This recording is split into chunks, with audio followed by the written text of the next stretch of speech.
अस्सलामुअलैकुम dear students, हमने आज अपना नेक्स्ट पार्ट डिस्कस करना है डिस्पेंसर के टॉपिक का foreign body in the nose. अब नोज़ में कौन से ऑब्जेक्ट्स होते हैं जो चले जाएं तो इन्फेक्शन काज कर सकते हैं। लाइक टिश्यूज़ हैं, टिश्यूज़ का पीस हो सकता है, ठीक है। उसके बाद क्ले हो सकती है जिसे हम मिट्टी भी कहते हैं ना। उसके बाद टॉयज़, पीसीज ऑफ टॉयज़ और रेजर्स, ठीक है। ये ऐसी ऑब्जेक्ट्स होते हैं जो बच्चे जो अपने नाक में स्टक कर लेते हैं। उसके बाद समटाइम अ फॉरेन बॉडी में enter the nose when child is trying to smell this objects. ये कब जाती हैं? जब बच्चा कोशिश कर होता है उसको स्मेल करने की। The most common symptoms of foreign body in the nose is nasal drainage. इसकी मौन सिम्टम जो नजर आती है, नाक से क्या होनी है, ड्रेनेज होनी शुरू, या तो खून बहना शुरू हो जाता है। The drainage appear on the side of the nose with the object and has a bad order.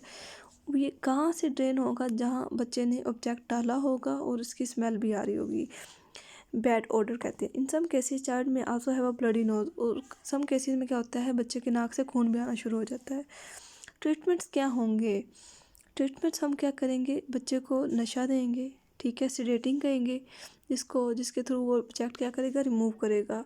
उसके बाद बाकी टेक्निक्स भी दे सकते हैं। अब देख लेते हैं टेक्निक्स क्या यूज़ होंगे। संक्शन मशीन देंगे, ट्यूब्स के साथ इंसर्ट करेंगे और ऑब्जेक्ट्स को निकालेंगे। उसके बाद इंस्ट्रूमेंट्स यूज़ कर सकते हैं इन नोज़ में। उसके बाद द ऑब्जेक्ट में भी blow out of the knows. उसके बाद पानी डाल के भी निकाल सकते हैं, ठीक है। उसके बाद क्या करते हैं, थॉट है। अब थॉट के थ्रू किस तरह हम निकाल सकते हैं फॉरेन बॉडीज़ को, और गले में किस तरह जा सकती हैं। नंबर 1 है a foreign body in the थॉट कैन काज शॉकिंग। अब शॉकिंग क्या होता है? शॉकिंग हम कहते हैं दम घुटना शुरू हो जाता है। क्यों? क्योंकि जो थॉट है बेसिकली हमारा सांस का रास्ता होता है। इसमें मेडिकल इमरजेंसी रिक्वायर होती है, ठीक है, और इमीडिएट अटेंशन होती है। सीरियस केस होता है, इमरजेंसी केस होता है। द फॉरेन बॉडी में stuck in many different pieces with the airway. ये किसी हमारे एयर में किसी भी जगह जाके स्टक हो सकती है, ठीक है। उन्होंने कहा है कि according to American Academy of Pediatrics, death by shocking is a leading cause of death and injury among children younger than 4 year of age. उन्होंने कहा है कि एक अमेरिकन अकेडमी के मुताबिक दम घुटने की वजह से बच्चों के जो चांसेस हैं डेथ के वो ज़्यादा होते हैं। और ये एज कितनी होती है? मोस्टली 4 साल से पहले के बच्चे, क्योंकि वो न समझ होते हैं। उसके बाद as with the foreign body problems, child tend to put things into your mouth when they are bored or curious। इन्होंने कहा है कि जब बच्चा शौकीन हो, बार बार मुंह में चीज़ें डालने का शौकीन हो, तो वो तभी ये केस बनते हैं कि वो जो चीज़ें होती हैं वो थॉट में चली जाती हैं। The child may have inhale deeply and the objects may be locked in the airway tube. उसके बाद बच्चा इसको इनहेल कर जाता है और वो कहाँ हमारे ट्रेकिया में जाके स्टक हो सकती है इंस्टेड ऑफ ईटिंग ट्यूब। वो ईटिंग ट्यूब में नहीं जाती, ठीक है। फूड में block the thought in children who don't have a full set of teeth to chew completely. उसके बाद उन्होंने कहा है कि कुछ खुराक भी होती है वो बच्चों के गले में जाके स्टक हो जाती है उन लोगों में जिन बच्चों के भी दांत नहीं निकले होते, जो अच्छी तरह चबा नहीं सकते, ठीक है। Children don't have completely coordination of mouth and tongue. और कुछ ऐसे लोगों में भी ऑब्जेक्ट हो सकते हैं जो क्या होते हैं, जिनको अभी खाना खाने नहीं आता, विच में लीड टू प्रॉब्लम्स। ऐसी सिचुएशन प्रॉब्लम काज कर सकती हैं। People childrens under the age of 4 are in the greatest danger of shocking और स्मॉल ऑब्जेक्ट्स। जो बच्चे 4 साल की एज में होते हैं उनमें ज़्यादा चांसेस होते हैं। अब कौन सी ऐसी चीज़ें होती हैं जो अंदर वो स्टक कर सकते हैं थॉट में? लाइक बीज हैं, कोई खिलौने के पार्ट्स हैं, grapes, hot dogs, pebbles. Pebbles क्या होती हैं? कंकरियाँ कहते हैं जिसको हम। चंक्स ऑफ रा वेजिटेबल्स, जो वेजिटेबल्स होती हैं उनके टुकड़े। नट्स जो होते हैं, किल होते हैं जो। बटन्स और बैटरीज और कॉइन्स मेन होती हैं जो बच्चे मोस्टली अपने मुंह में डाल लेते हैं। Children need to be watch very closely to prevent a shocking emergency. Children को है, अगर वो शॉकिंग है, उसका दम घुट रहा है, तो ये एक एमरजेंसी सिचुएशन बन जाती है।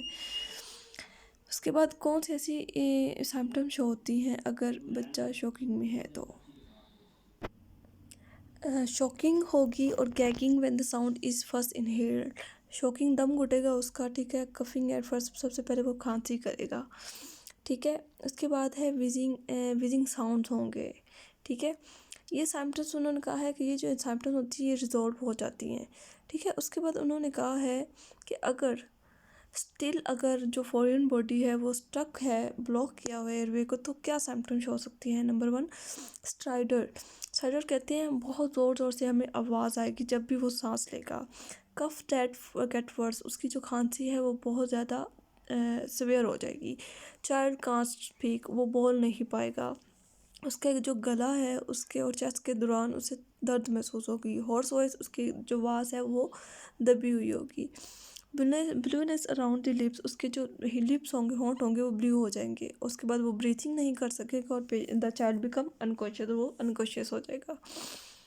ट्रीटमेंट्स वेरी करते हैं डिग्री ऑफ एयरवे ब्लॉकेज में, कौन सी जगह पे ब्लॉकेज है।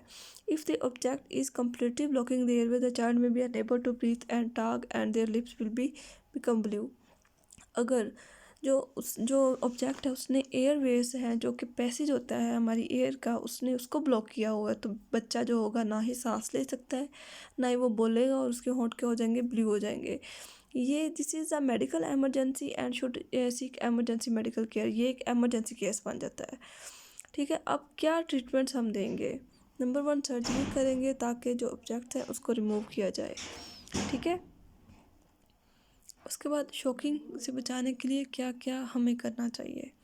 नंबर 1 है cut food into small PCs, जो बच्चे हैं जो सही से खाना नहीं खा सकते उसको छोटे छोटे पीसीज में हमने उसको कट करके देना है फूड को। उसके बाद never let small children run play और लाई डाउन व्हेन ईटिंग, और जब बच्चा खा रहा हो तो उसको कोई भागने नहीं देना और ना ही खेलने देना है। Keep coins and small item out of reach of your children, छोटी जो जिस तरह कॉइन्स है और छोटी खिलौने हैं वो बच्चों को नहीं देने, क्योंकि वो बच्चों की आदत होती है मुंह में डालने की। Read warning labels on toys, उसके बाद उन्होंने कहा है कि जो वार्निंग लेबल्स लगे होते हैं टॉयज़ पे उसको पढ़ना है। Learn first aid for choking, उसके बाद फर्स्ट अगर चोकिंग ऐसी सिचुएशन हो जाती है तो चोकिंग के लिए जो फर्स्ट एड होती है वो हमें पता होनी चाहिए। ओके जी, हमारा टॉपिक कंप्लीट हुआ। नेक्स्ट हम फर्दर डिस्कस करेंगे। ओके, अल्लाह हाफिज़।